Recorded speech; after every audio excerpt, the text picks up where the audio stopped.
Hi guys, and welcome to my channel. Today I want to share a recipe for Italian meatballs. Although the dish is called Italian meatballs, the dish was not originated in Italy, but rather on the East Coast, in the places like New York and New Jersey, by Italian immigrants that settled there in the early 1900s. And they created this dish to feed their big Italian families. Let's talk about meat selection, and I have an equal parts of beef, pork, and ground veal. But in some parts of the world, you cannot find ground veal, so pork and beef combination would be just fine. And on the East Coast, I've seen they sell in the supermarkets a meatball mix that has all three meats combined. So we're just gonna place all the meats in a large bowl, and we're gonna kind of break them down a little bit so we can add other things to it. I got this recipe from my Italian neighbor, actually from her grandmother. I think her name was Valentina, when I lived in New Jersey, and all the spices we're going to be adding to the meat are dry spices. And I asked her about it. I said, why don't you add fresh onion or fresh garlic? And she said, honey, who's going to take me to a supermarket? I have these big jars of dry spices, and trust me, these meatballs are going to taste as good. So we are adding about a tablespoon of salt and about a tablespoon of freshly ground black pepper.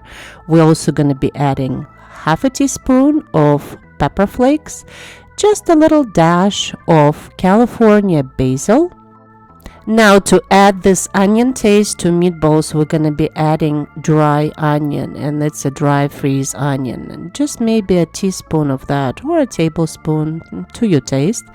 Then of course we're going to be adding the onion powder, and we're going to need about a tablespoon of that.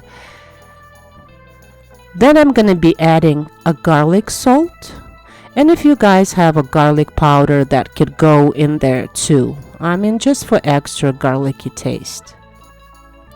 Then here's another ingredient, which is a finely grated Parmesan cheese. We need about a cup of that. Or you can add a Romano cheese, whatever cheese preferences you have. Okay, here's the secret ingredient. Instead of breadcrumbs or bread, we're going to be adding saltine crackers. And she would just put the crackers in the Ziploc bags and kind of smack them with a rolling pin. But I have this little tiny blender, so I'm just going to blend them. If you guys don't have the blender, just do the rolling pin trick and just break them down to small pieces. And that's about it. And as soon as you're going to get about a cup of saltine crackers crushed, just dump them in there. And of course we're going to be adding this fresh Italian flat leaf parsley, and we're going to chop it really well. But you guys might ask me, well, this is not dry. You said we're going to be adding dry spices. Yes, if I remember correctly, my neighbor's grandmother Valentina, she would add a dry parsley too, because she had a big jar of it. To achieve that fluffy texture in the meatballs, we're going to be adding the eggs. An original recipe calls for 3 large eggs, but I'm going to modify this recipe a little bit because I've tried it this way, and the meatballs taste so much softer and so much fluffier when you add 3 egg whites and 1 whole egg. So that egg yolk in the last egg is kind of just going to bind all the ingredients together and help our meatballs to hold their shape. And here's another secret ingredient. It's seltzer water. We need about a cup of that. And by adding seltzer water to the mix, the carbonation in it is gonna make the meatballs extremely tender, and also is gonna help all the dry ingredients to soften up a little bit, and so they can get mixed evenly into the meat. And after that, you just need to knead it like you would knead the bread, and just take your time combining all the ingredients and make sure your mixture for meatballs is nice and even and there are no dry spots left in the mixture. And after that, it's pretty much done. And if you can form a golf-sized meatball out of it, your mixture is completely done. Then you need a large roasting pan, and we're gonna line it with a non-stick aluminum foil, and we're gonna start forming our meatballs. So grab about a handful of that meatball mix, and we're gonna be start forming golf-sized meatballs, and we're just gonna lay them on the baking sheet. I prefer to bake meatballs instead of frying them because it gives them a little bit better appearances. I have about 24 meatballs, which will feed probably like 6 people if you give each one 4. And we're going to bake the meatballs at 350 degrees for about 20 to 25 minutes. After they've browned, you can just cover them with tomato sauce and cover them with aluminum foil and put them back in the oven and bake them for about an hour.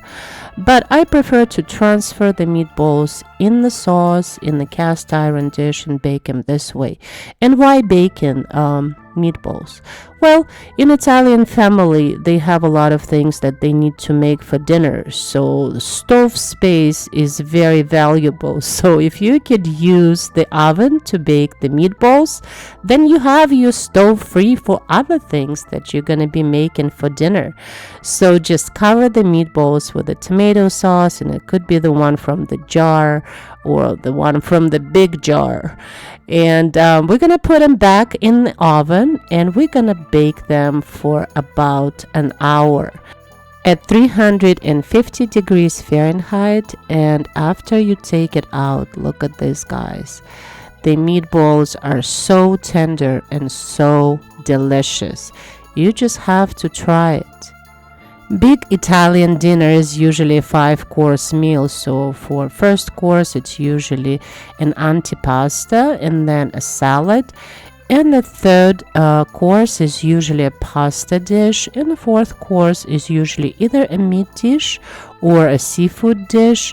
So you can enjoy these meatballs just with a piece of crusty bread, or you could serve them with your spaghetti.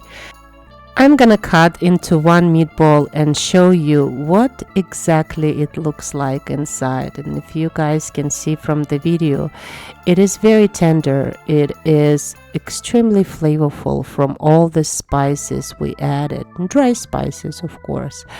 And the seltzer water is gonna make this meat so soft and tender. And if you think I'm not gonna finish this meatball, just watch me.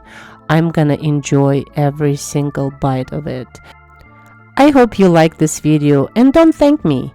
Thank my neighbor's grandmother Valentina for giving me this wonderful recipe of Italian meatballs.